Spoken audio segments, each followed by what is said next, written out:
sebuah negara dengan sistem transportasi yang sangat nyaman, canggih, aman, dan teratur. Transportasi di Jepang sama seperti di negara-negara lain.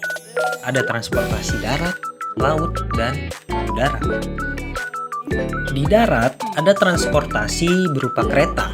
Kereta menjadi transportasi utama di Jepang. Selain kereta, ada juga subway. Sedangkan untuk menghubungkan antar pulau di Jepang, terutama keempat pulau terbesar yakni Hokkaido, Honshu, Shikoku, dan Kyushu, tersedia kapal feri sebagai sarana penyeberangan.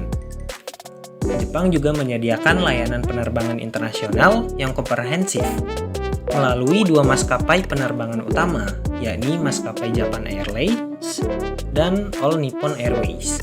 Dan tersedia juga maskapai asing berbasis operator yang terbang ke seluruh penjuru dunia. Kita akan membahas mengenai taksi. Tarif taksi cenderung yang paling mahal dari transportasi lain.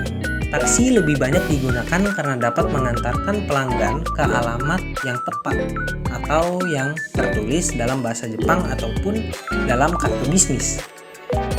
Yang harus kita ketahui dari taksi Jepang, jika lampu merah di pojok kiri bawah kaca menyala, maka artinya taksi tersebut kosong dan bisa ditumpangi. Dan kita harus berhati-hati jika mendekati pintu kiri belakang taksi, karena pintu dibuka dan ditutup secara otomatis oleh sang supir. Transportasi air, ada sekitar 1.770 km jalur air di Jepang. Kapal berlayar mengarungi seluruh pedalaman dan pesisir laut untuk menghubungkan kota-kota pelabuhan di Jepang dan juga untuk menghubungkan pulau-pulau kecil dengan pulau-pulau lainnya digunakan kapal feri dan kapal laut.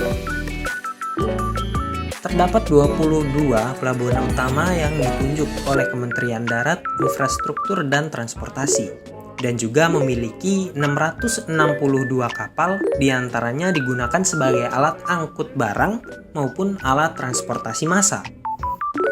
Ada beberapa kapal yang dikhususkan pada klaster pelayanan rute dalam negeri dan ada beberapa juga yang melayani rute luar negeri. Saat ini Jepang telah memiliki 98 bandara. Gerbang penghubung antara negara Jepang dengan dunia internasional adalah Bandara Internasional Chubu Centre di Nagoya, Bandara Internasional Kansai yang terletak di Osaka, dan Bandara Internasional Narita di Tokyo. Untuk hubungan domestik utama dilayani oleh Bandara Internasional Narita di Tokyo, yang merupakan bandara tersibuk di Asia dan merupakan bandara tersibuk keempat di dunia. Bandara-bandara tersebut adalah bandara internasional terbesar di Jepang. Dengan peringkat pertama adalah Bandara Internasional Narita di Tokyo, dilanjutkan oleh Bandara Internasional Kansai di Osaka, dan yang ketiga adalah Bandara Internasional Haneda di Tokyo juga. Selamat datang di Bangkok, di kawasan macet. Di jalan-jalan ini tidak ada lagi yang bergerak. Mungkin sedikit kalau beruntung. Sebagian besar kendaraan berasal dari kawasan pinggiran yang tenang. Ia pernah memperhitungkan dalam setahun kehilangan 32 hari dalam kemacetan. Ini tentu kehilangan dalam waktu hidup. Selain itu, ada beban bagi lingkungan akibat kendaraan yang tidak bergerak maju. Di kantor administrasi kota dihimpun hasil pengumpulan data kualitas udara dari berbagai stasiun di Bangkok. Di sini orang tahu bahwa Bangkok punya masalah untuk mengatasi partikel debu. Direktur Divisi Kebijakan dan Perencanaan juga tahu itu dari pengalaman sendiri.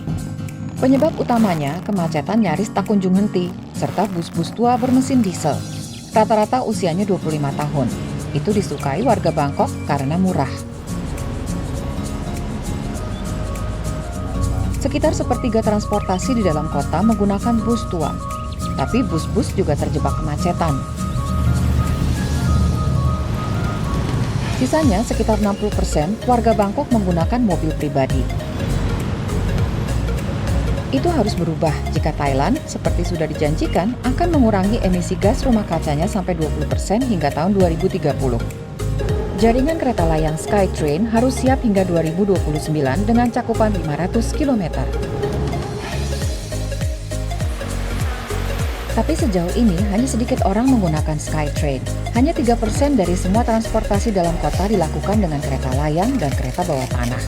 Penggunanya rata-rata berusia muda dan termasuk lapisan menengah. Bagi mereka yang tidak tinggal dekat jalur kereta, ada layanan baru. Lewat aplikasi mereka bisa memesan tuk-tuk, semacam bajai yang membawa mereka ke stasiun terdekat. Dan tuk-tuk ini tidak bersuara bising seperti biasa karena bermesin listrik. Tanpa emisi CO2 membawa penumpang ke stasiun kereta layang. Startup MoveMe sudah bekerja sejak 3 tahun lalu. Krisis corona menyebabkan banyak warga Bangkok juga kekurangan uang. Oleh sebab itu, diskusi tentang pembayaran tol penggunaan jalan jadi masalah sensitif.